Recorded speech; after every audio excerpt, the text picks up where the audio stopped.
कांग्रेस विधायक नीरज शर्मा ने प्रेस वार्ता कर 200 करोड़ घोटाले को सार्वजनिक करने की मांग की। कांग्रेस विधायक नीरज शर्मा ने बल्लभगढ़ में प्रेस वार्ता करते हुए नगर निगम के 200 करोड़ घोटाले की फिर याद दिलाई और कहा कि अब तक इस घोटाले की जांच को सार्वजनिक किया जाए और बताया जाए कि किस किस अफसर ने निगम के ठेकेदार सतवीर से गाड़ियां ली और विदेश यात्राएं की। उन्होंने कहा कि सीएजी की रिपोर्ट में 184 करोड़ रुपए बताए गए हैं, जिसमें बल्लभगढ़ विधानसभा के 160 करोड़ शामिल है। उन्होंने कहा कि मेरा सरकार और स्थानीय विधायक और मंत्रियों से सवाल है कि यह सारे घोटाले क्यों हुए। उन्होंने मांग की कि पकड़े गए ठेकेदार सतबीर के खातों को भी सार्वजनिक किया जाए, मालूम चल सके कि निगम के किन किन अफसरों को इन खातों के माध्यम से क्या क्या लाभ पहुंचा है। उन्होंने कहा कि 200 करोड़ के घोटाले को फिर से एक बार विधानसभा में उठाया जाएगा और इन मुद्दों को लेकर कांग्रेस घर घर तक जाएगी। सतबीरा ठेकेदार ने निकाले, उनमें से लगभग 150 करोड़ रुपया सिर्फ और सिर्फ बल्लभगढ़ विधानसभा का गया है। और अभी हमारी रिसर्च टीम ने 2 वार्डों की रिसर्च करी, 38 और 40 की। सिर्फ 1 महीने के अंदर 35 करोड़ रुपया उन 2 वार्डों में गया।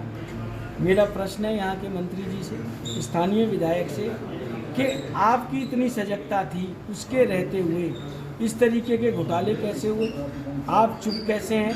सतबीरा के अकाउंट सार्वजनिक किए जाएं कि अभी तक 3 गाड़ियां बरामद हुई हैं। टोटल कितनी गाड़ियां उसके अकाउंट से खरीदी गई, वो गाड़ियां कहां गई, किसने चलाई, किसने इस्तेमाल की, वो गाड़ियां कहाँ खड़ी हैं? सतबीरा किसकी सरपरस्ती में फल फूल रहा है, अब ये बता दीजिए। सरकार की सरपरस्ती में फल फूल रहा और किसकी में फूलेगा? नीरज शर्मा की में थोड़ी फूलेगा। नीरज शर्मा फुलाता तो इतनी आवाज़ थोड़ी लगाता, या सतबीरा के खिलाफ कपड़े उतारता या अपने जूते चप्पल उतारता।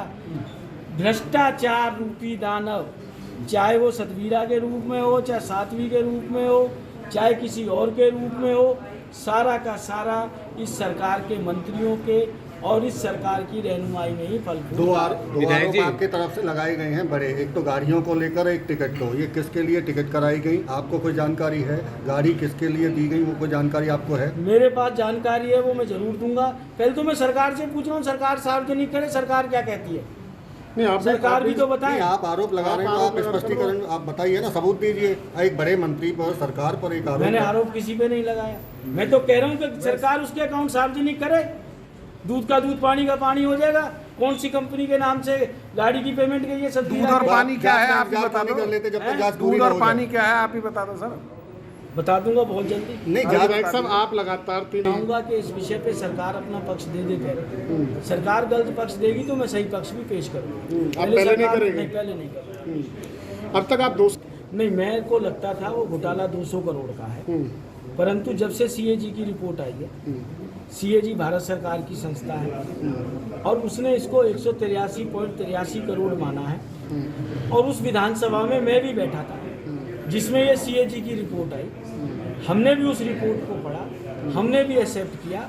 तो अब मुझे लगता है कि मुझे 200 करोड़ की जगह इस घोटाले को 183.83 कहना पड़ेगा। बाकी एक जानकारी आपसे भी बड़ा है, बाकी जानकारी मैं आपकी बता दूं, खाली सतबीरा ही नहीं रहा, अभी और भी जांच चल रही है और भी कई सतबीरा ठेकेदार निकल के आएंगे। उनकी जांचें अभी नगर निगम ने पूरी करके नहीं दी। विधायक साहब, ये बीजेपी कहती थी कि कांग्रेस राज में बहुत भ्रष्टाचार है, आपको क्या लगता है, कांग्रेस के भ्रष्टाचार ज़्यादा है या बीजेपी के? हमारे राज्य में कोई भ्रष्टाचार नहीं हुआ। 10 साल से सरकार है, दुनिया भर के केस डाल रखे हैं, चाहे नेताजी बैठे, चाहे हमारे बाबूजी रहे, चाहे हुड्डा साहब रहे। 1 पैसे का भी भ्रष्टाचार हुआ है तो लाओ ना, करो बात, हमारी करें। क्यों नहीं कर रहे बात? अब तो 10 साल हो गए इनको राज करते करते। तो आप लोग चाहते हैं कि सतबीरा से पैसों की रिकवरी हो और आगे सतबीरा ने जहाँ जिस पर जो पैसे खर्च करें उनसे भी वो पैसे वापस दिलाए जाएं और शहर के विकास में वो पैसा लगाए। वहीं कांग्रेस की पूर्व संसदीय सचिव शारदा राठौर ने कहा कि जय घोटाले 200 करोड़ से भी ज्यादा है और इन घोटालों को छुपाने के लिए निगम का रिकॉर्ड भी जलाया गया। उन्होंने कहा कि इतना बड़ा घोटाला मंत्रियों की नाक के नीचे कैसे हुआ है। कैबिनेट मंत्री मूलचंद पर सीधा नाम लेकर उन्होंने कहा कि या तो वह खुद इस्तीफा दे या फिर मुख्यमंत्री बर्खास्त करें। उन्होंने आरोप लगाया कि कुल घोटाले का 90% घोटाला बल्लभगढ़ में हुआ है। ऐसे में मंत्री की संपत्तियों की ईडी द्वारा जांच की जानी चाहिए। घोटाला तो वैसे अभी तक 200 करोड़ की बात चल रही थी। मेरा मानना है कि 200 करोड़ से कहीं ज्यादा है, क्योंकि रिकॉर्ड जलाया गया और बार बार सही तथ्य पेश नहीं किए गए, सही जांच नहीं की गई। तो सीएजी ने जो माना है 184 करोड़ का, मैं उस पर ही नीरज शर्मा जी की तरह उस पर ही टिकती हूँ कि 184 करोड़ का भी घोटाला यहाँ कैबिनेट मंत्री फूलचंद शर्मा जी की नाक के तले हो रहा है, तो इनकी क्या नैतिक जिम्मेदारी बनती है। मैं इनसे इस्तीफे की मांग करती हूँ, क्योंकि सबसे बड़ी जिम्मेदारी इनकी बनती है।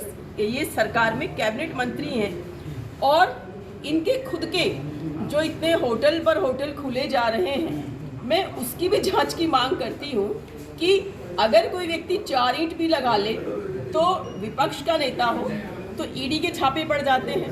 अरे इनके ऊपर भी कोई छापे डालने वाला है? इनके इतने जो कामकाज हैं, ये क्या सब दूध के धुले हुए हो गए? अगर सरकार में है तो ये लोग माइनिंग के इतने घोटाले हैं, माइनिंग के घोटाले में भी इनकी जिम्मेदारी बनती है। माइनिंग में जो भिवानी में इतने लोग मरे, एक पुलिस का ऑफिसर मारा गया, उसमें भी इनकी नैतिक जिम्मेदारी बनती है। तो मेरा ये मानना है कि मूलचंद शर्मा जी को नैतिकता के आधार पर इस्तीफा देना चाहिए या मनोहर लाल खट्टर जी को इनको बर्खास्त कर देना चाहिए, इनको हटा देना चाहिए। और साथ ही साथ हम इनके काले कारनामों की हम पर्दाफाश करेंगे, हम सड़कों पर प्रोटेस्ट करेंगे, हम नगर निगम का घेराव करेंगे और हम नीरज शर्मा जी का धन्यवाद करते हैं जो इतने बड़े घोटाले को इतना पेन लेकर इन्होंने उजागर किया है। तो हर जगह मैं कहती हूँ, आप मेरे नुक्कड़ सभाओं में भी देखिए, हर जगह मेरी स्पीच में होता है कि 200 करोड़ का घोटाला यहाँ बल्लभगढ़ में हुआ है, 90% घोटाला बल्लभगढ़ का है। आप ध्यान से सुनिए कभी मेरे भाषणों को, हर भाषण में जनता के बीच में जब भी होती हूँ मैं इस घोटाले को अवश्य उठाती हूँ कि 90% घोटाला बल्लभगढ़ का हुआ है। तो ये कौन जिम्मेदार है? मैं बार बार मूलचंद शर्मा जी को जिम्मेदार ठहराती हूँ और आज भी जिम्मेदार ठहरा रही हूँ। मैं पुनः कह रही हूँ कि मैं हर मीटिंग में बोलती हूँ, हर कार्यकर्ताओं को संबोधित करते हुए हमेशा ये कहती हूँ, मैं जनता में जागरूकता फैला रही हूँ और जनता से हाँ करवाती हूँ। जनता कहती है, मैं पूछना चाहती हूँ कि इससे जब ये एमएलए नहीं थे, मंत्री नहीं थे, तो इनके कितने होटल थे? उसके बाद इनके कितने होटल बने, कितनी कहाँ प्रॉपर्टी है, इसकी ईडी से जांच होनी चाहिए। मैं तो कह रही हूँ और हमेशा मैं जनता के बीच में जाकर ये बात करती हूँ, जनता यस करती है। नेक्स्ट स्टेप क्या रहेगा? नेक्स्ट स्टेप रहेगा, हम प्रोटेस्ट करेंगे। विपक्ष में होने के नाते हम सरकार का घेराव करेंगे, सड़कों पर उतरेंगे, प्रोटेस्ट करेंगे, इस सोई हुई सरकार को जगाएंगे।